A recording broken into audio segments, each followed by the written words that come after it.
that is our fertilizer blend that we use in the cracky system for the lettuce that we are going to be starting today.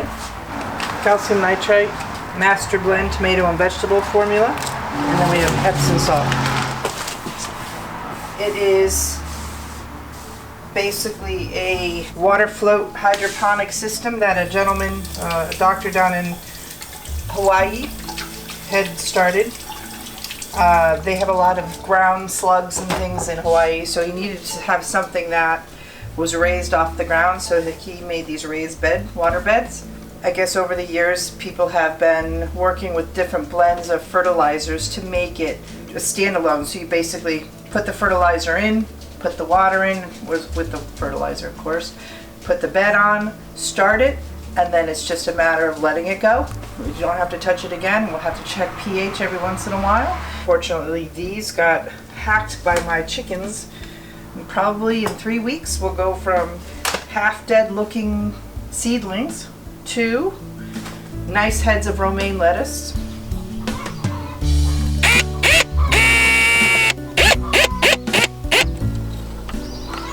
I don't know what you call them. I don't know what they're called. But basically you just pump air through it, and this is like a sharpening stone almost, and the air just pumps up through it, or the oxygen just pumps up through it, and that's what adds oxygen into the tank. So what we've got is we've got some tube, and then we've got a flow valve which won't allow water to go back into the pump, but just allows air to flow through, so it's got a directional arrow to tell you which way to go. Put that there like that.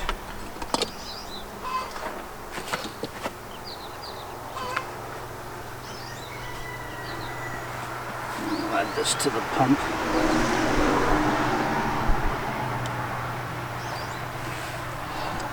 And the other one.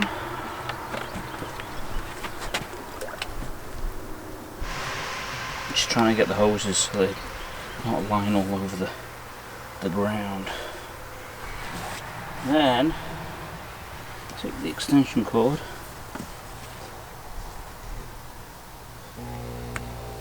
And you can see the air coming up through. Set the rock in there like that. And we just cover this up to protect it from the rain or what have you. And that's it. And Heidi's getting the lettuce ready to be put in the little baskets. So, my first step now is I need to de-soil all of these, because we don't want any of the soil to be in the cracky system. We're going to use what's called hydroton, which are clay balls that they come from Germany, and they're kind of like round balls that will absorb the water, but it'll actually keep these in little neti pots, and I'll show you those when we go outside.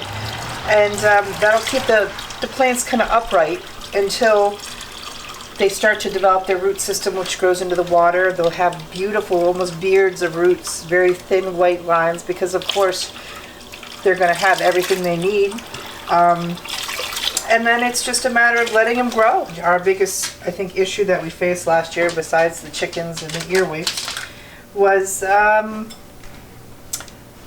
rainwater, keeping the rainwater out if we had torrential rains, because what that does, it dilutes the actual fertilizer. So that's where it's important to check balances as far as pH levels, and you can get to the point where you go as far as, like with any hydroponic or aquaponic system, checking the nitrites and nitrate levels, making sure that everything is good for the plants to grow in. Because so this is our lettuce de-soiled, ready to go. These are the little neti pots that we're going to use. Did you go through this already? How they sit? No. Kind of in the little holes that Jonathan made. He did reinforce it a little bit so that, I mean, once they start getting a little heavier, they won't snap. The hydroton balls, which are these clay balls, very lightweight. They help to retain the water, but it also helps to stabilize the plants until their root system grows in. So it's just a matter of taking said plant,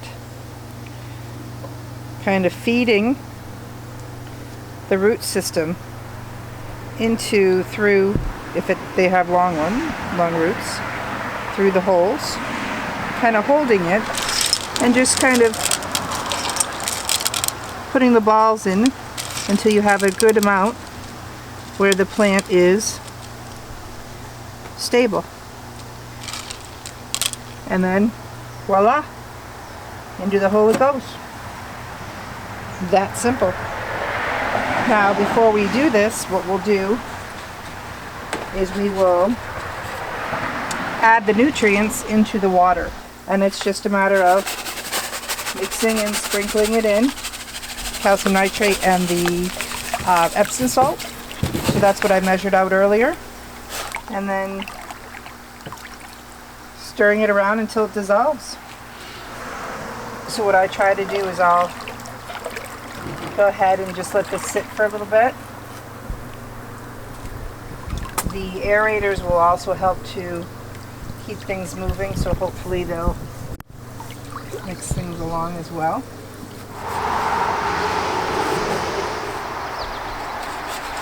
That floats like that. And we take our little friend, and there we are.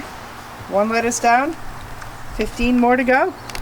So all this is 2 by, I think they're 2 by 10s, and I just cut a sheet of plywood 4 foot by 4 foot, and then I make a box to sit on top of the plywood.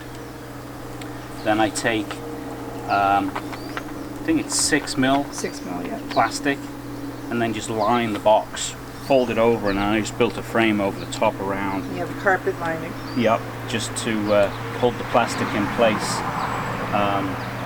And then you obviously have to measure out how much water you put in here, because you need to know how much water there is for your additives because of the ratio, so you need to know the ratio. And then all this is 1.5 inch pink board, 4 foot by 8 foot sheet cut down to fit inside the box, and then I measured out so when the lettuce grows it doesn't encroach onto the next lettuce, so there's plenty of room. So basically this 4x4 box holds 16. I'm sure you could make it tighter if you wanted to, but we didn't feel that we needed to.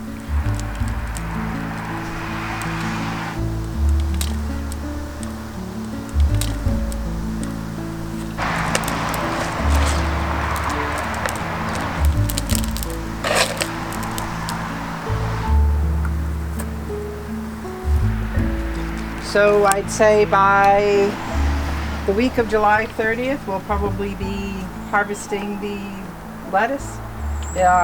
We could have harvested probably earlier. It all depends on how big you want your lettuce.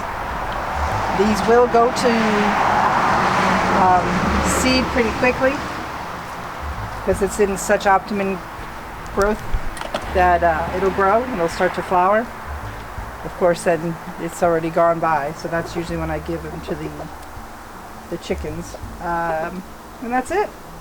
So there is the cracky float system with our lettuce, and that's basically, we won't have to deal with anything. Just let it